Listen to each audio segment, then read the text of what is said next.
A próxima técnica que nós vamos utilizar para regressão é o Random Forest. Só que antes de Random Forest, vamos entender um pouquinho o que que é uma árvore de decisão e você já vai entender qual que é a relação da árvore de decisão com o Random Forest. Bom, uma árvore de decisão é um modelo de machine learning, é um tipo de modelo de algoritmo de machine learning que, como a gente está vendo aqui, ele induz durante o processo de treino uma estrutura em forma de árvore. Então ele vai ter um único nó raiz, ele funciona como um grafo direcionado, ele não pode ter ciclos, ou seja, a informação não pode voltar, ele é acíclico. Existe um único caminho entre o nó raiz e cada nó folha, e os nós folhas, né, que são os nós ao final, eles sempre vão levar a uma classe. Aqui no caso a classe é binária, sim ou não, né, então sempre no nó folha tem a decisão. Né, é assim que a árvore de decisão funciona. Uma grande vantagem de uma árvore de decisão é que ela é compreensível, né? Diferente, por exemplo, de uma rede neural que você não consegue entender, explicar para alguém, por exemplo, da área de negócio, o processo de decisão que foi criado. Já com a árvore de decisão, esse processo é bem simples, né? É bem mais compreensível. Uma árvore de decisão, ela tem algumas métricas de complexidade, como a profundidade, que é o número de nós da raiz até a folha, e a largura é o número de nós em cada nível.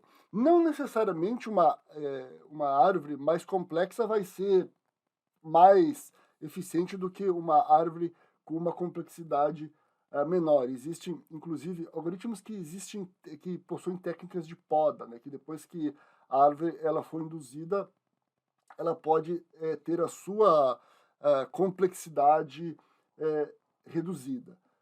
Isso reduz as chances de superajuste, né? Uma árvore mais simples. É, o objetivo da construção de uma árvore de decisão é criar essas divisões da forma mais pura possível. Né? E para isso se usa uma medida de pureza, que a gente tem alguns exemplos: Gini, entropia e erro de classificação. Né? Então, por exemplo, ali a gente pode ver que no nó raiz, Outlook, se o Outlook, ou seja, a aparência, ela for nublado, ele vai diretamente para a decisão yes.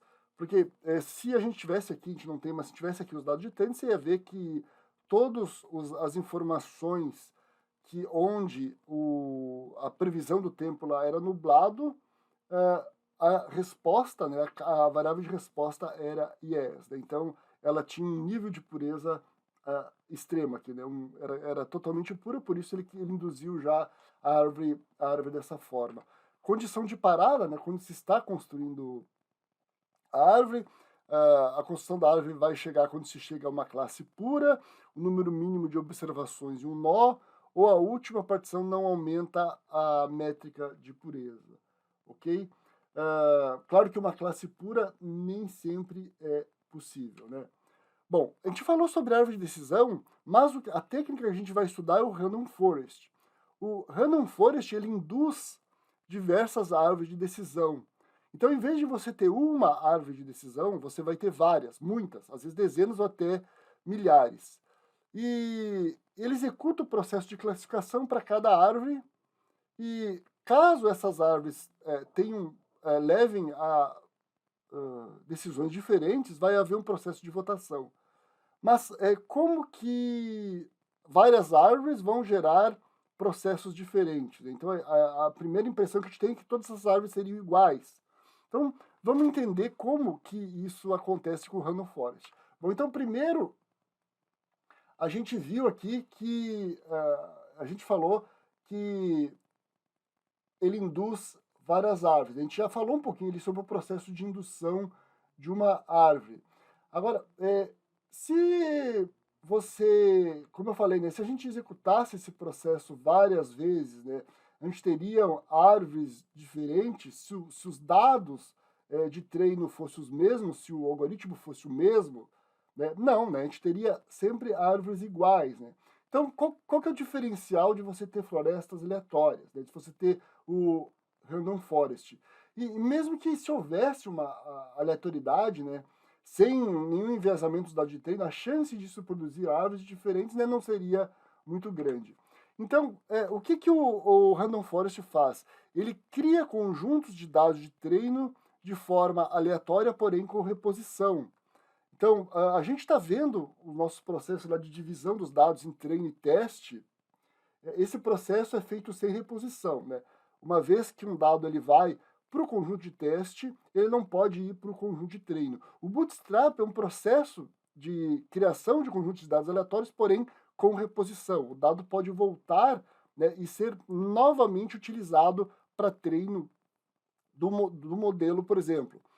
E do total de atributos, ou seja, de características dos dados, se seleciona um subconjunto de atributos para cada árvore. Então vejam, cada árvore vai ser treinada com linhas diferentes e com colunas diferentes, ok?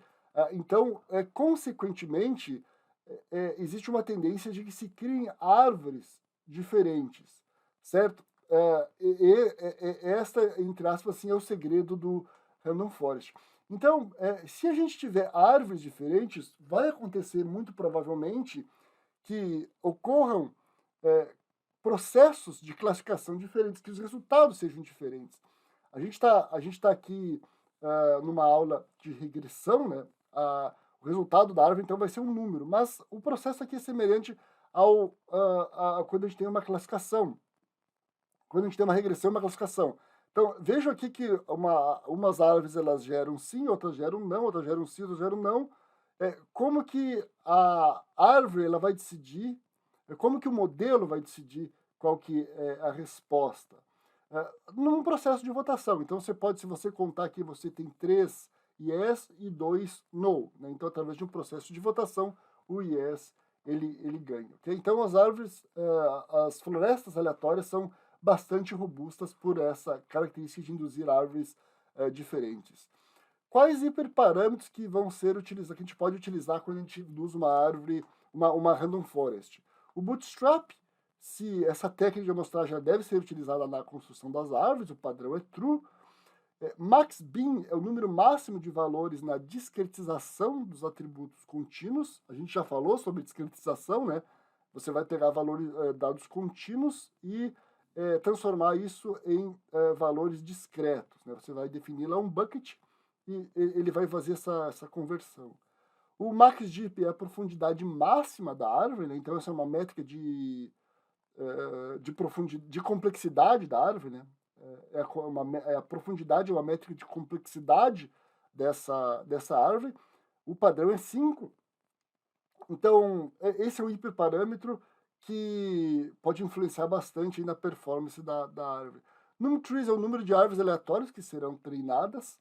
Tá? Esse também é um parâmetro importante, o padrão é 20. E o seed, ele serve para que você, se você quiser repetir o processo, o experimento, ok? É o mesmo seed que você usa, por exemplo, lá quando você gera amostras e você quer repetir as amostras. Como uma random forest, ela tem elementos não determinísticos, né? Ela tem um processo de aleatoriedade na geração das linhas e das colunas, e se você pode querer repetir o processo, você pode utilizar um valor para o seed, ok? Então vamos ver na prática Random Forest. Então agora vamos ao exemplo do Random Forest para regressão. O processo ele vai ser basicamente o mesmo. Obviamente que as bibliotecas e os hiperparâmetros são diferentes, mas a gente vai adicionar uma etapa de pré-processamento a mais, que vai ser a normalização dos dados, ok? Então, além de a gente utilizar Random Forest, a gente vai normalizar os dados, algo que a gente não fez nos exemplos utilizados até agora de regressão. Então, vamos criar aqui um novo notebook. Vamos renomear ele aqui para agora é o 23 Random Forest aula. Então, criado aqui o Random Forest aula, vamos ver o que a gente pode aproveitar aqui de código. Aqui inicialmente, a gente aproveita, vamos mudar aqui o nome para Random Forest. Vamos importar aqui os dados, aproveitar aqui a importação dos dados.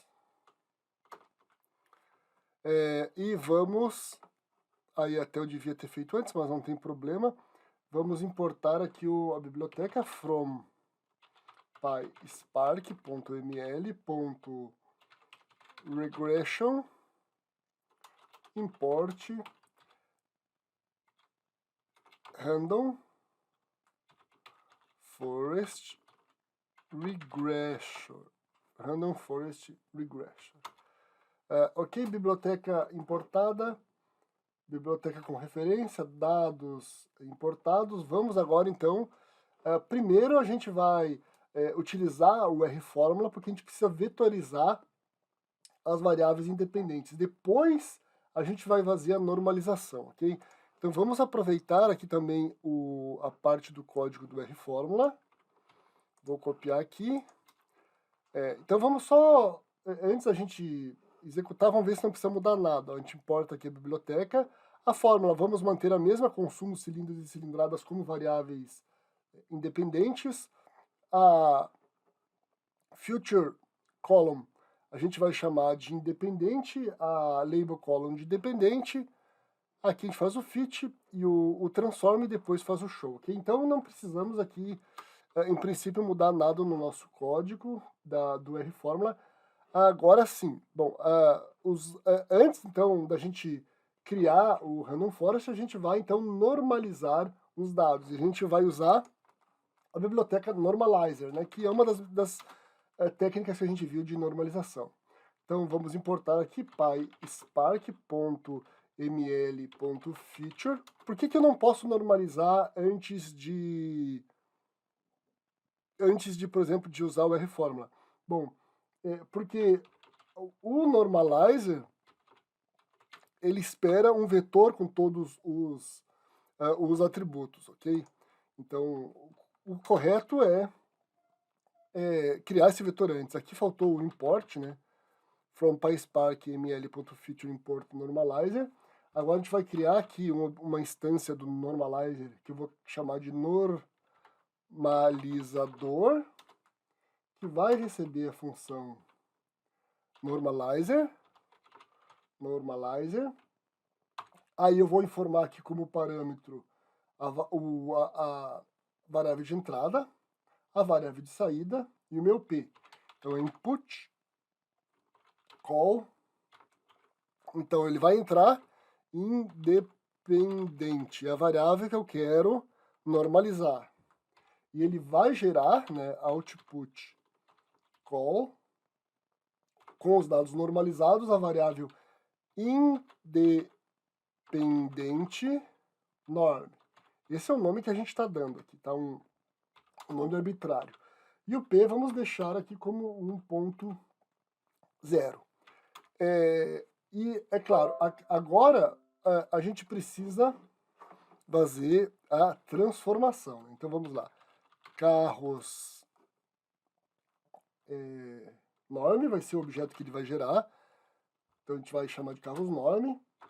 Vamos usar o objeto normalizador que a gente está instanciando ali anteriormente, normalizador.transform,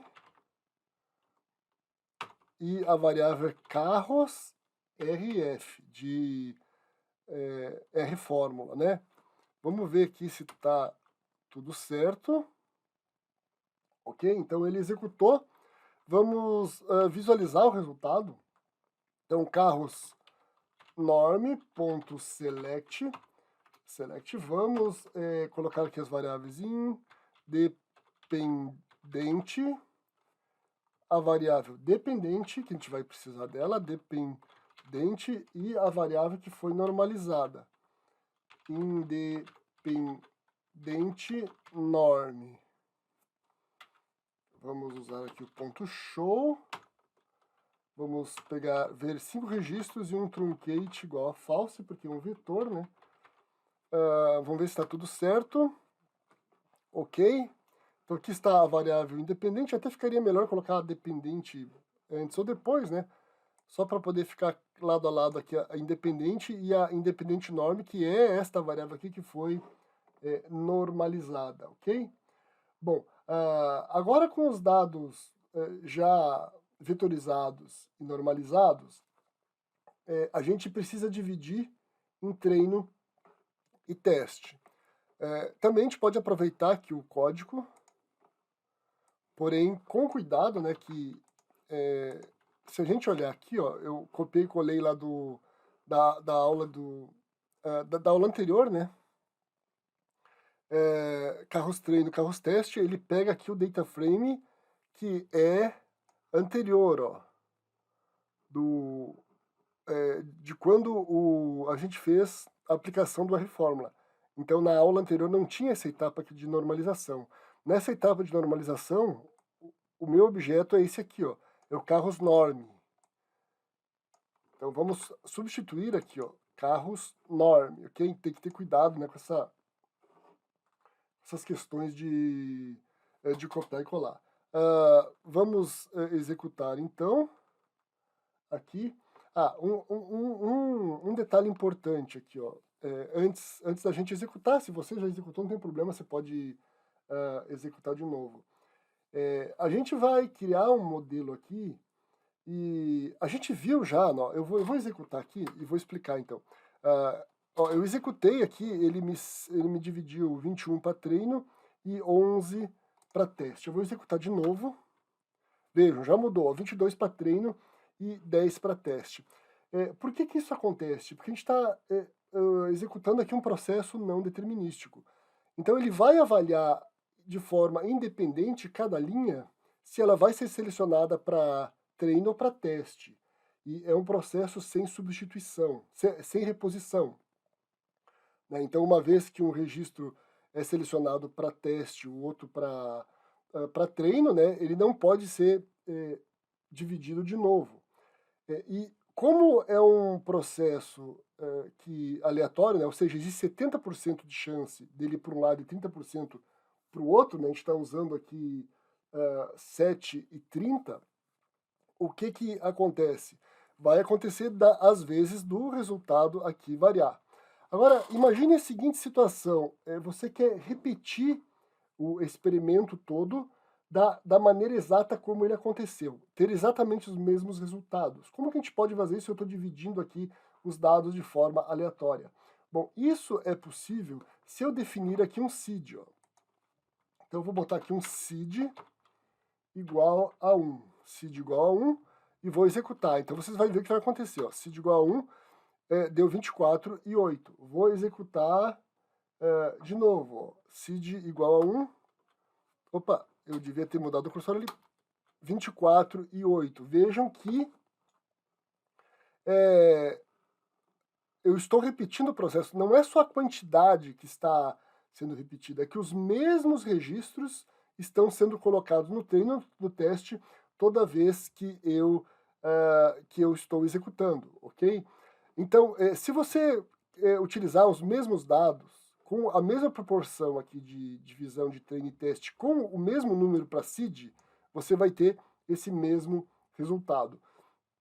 Agora, o que acontece? Aqui a gente resolve o problema do não determinístico, né? do processo ser não determinístico, né? Dele ter elementos estocásticos aqui na nossa análise. Só que agora a gente vai executar um regressor, né? Um algoritmo de regressão, que é o Random Forest, que como a gente estudou agora há pouco, ele é cheio de elementos não determinísticos, né? Ele vai criar árvores, vai particionar os dados de forma aleatória, vai fazer seleção de atributos de forma aleatória, ele vai induzir, né, essas árvores, então ele é cheio de elementos não determinísticos. Então não adianta eu colocar um determinismo aqui, né, na divisão dos dados, se o meu algoritmo ele tem elementos não determinísticos, quer dizer que o resultado lá, ao final, ele vai sair diferente. Só que esse tipo de função, normalmente, ele também tem um parâmetro seed, ok? Então, se a gente utilizar um seed também, quando a gente criar o nosso modelo Random Forest, e utilizar, claro, o mesmo seed, a gente deve ter o mesmo resultado. Isso quer dizer que lá ao final, quando a gente avaliar a performance do modelo, se a gente utilizou aqui o mesmo seed, utilizou na criação do modelo o mesmo seed e são os mesmos dados, o resultado, a métrica de performance, por exemplo, lá o MSE, ela deve ser exatamente a mesma, ok? Então vamos lá, vamos criar aqui o nosso modelo agora, que vai ser o Random Forest. Nós já importamos aqui a biblioteca, ó, o Random Regressor. Eu vou criar então aqui uma variável rf, que vai receber Random Forest Regressor. Por que é Random Forest Regressor? Por que tem um Regressor? Porque eu posso usar também Random Forest para classificação. Então aqui está deixando claro que este aqui é para regressão. Então aqui eu vou informar a feature column, a coluna onde estão as features column, as variáveis independentes. É esta variável aqui, ó, que nós criamos, é a variável normalizada. Se eu colocar aqui o independente não adiantou nada eu ter normalizado, né? O processo foi inútil. Label column é a minha variável dependente. MaxDip, outro hiperparâmetro aqui, MaxDipt, é a profundidade máxima da árvore, vamos colocar 10, para buscar, para a gente tentar não ter uma árvore muito complexa, muito profunda, né? Isso é uma métrica de complexidade da árvore. NumTrees é o número de árvores aleatórias que ele vai induzir, vamos colocar 500. E finalmente aqui o seed. Seed eu vou colocar aqui 20, certo? Então, repetindo mais uma vez, se você utilizar o mesmo seed aqui no particionamento dos dados, a mesma proporção, os mesmos dados, o mesmo seed aqui no Random Regressor, o resultado final lá deverá ser o mesmo. Agora aqui a gente vai, então, criar o nosso modelo chamando o ref.fit, passando os dados de treino, né? Então agora é carros treino. Carro treino que foi dividido a partir dos carros normalizados. Bom, estando tudo certo aqui, vamos ver. Ok, ele criou o modelo, agora a gente pode fazer a previsão. Depois de fazer a previsão, a gente pode ainda avaliar a performance dessa previsão. Então vamos lá, vou criar uma variável previsão, que vai ser o modelo.transform, né? Lembrando que um transform sempre gera um data frame. Agora eu vou usar para fazer a previsão carros teste, né? Eu vou testar o meu modelo com outros dados. E vamos fazer aqui um previsão.select. Vamos visualizar a variável dependente e a previsão que ele fez. Prediction. E aqui vamos colocar um ponto show. Vamos executar assim. E pronto. Aqui está, então. Dependente 215, ele previu com 175. 205 aqui o mesmo valor. Ó. Então a gente está vendo aqui todo o que aconteceu, o previsto e o realizado. Ok? Agora, então, a gente pode fazer a avaliação da métrica, da performance do meu modelo. Então vamos lá, from PySpark.ml.evaluator, import regression evaluator. Então criei aqui esse avaliador. Avaliar vai ser igual ao meu regression evaluator, vou criar uma instância dele. A coluna que tem a previsão, então é prediction call, a coluna prediction, minúsculo, prediction. A coluna que tem a classe, o que aconteceu, label call, prediction call, label call, é dependente. E a métrica que eu quero utilizar, metric name, vamos usar aqui RMSE. E aí a gente vai gerar a métrica RMSE, vai ser igual a avaliar, que é o objeto que eu criei, evaluate. Os dados que a gente vai avaliar é a previsão, né, que tem a coluna dependente e prediction. E aí a gente vai fazer aqui um print na variável RMSE. Vamos ver se está certo. Aqui é evaluation, não evaluator. Evaluation.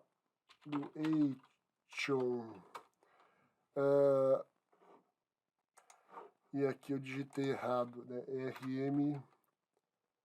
RMSE.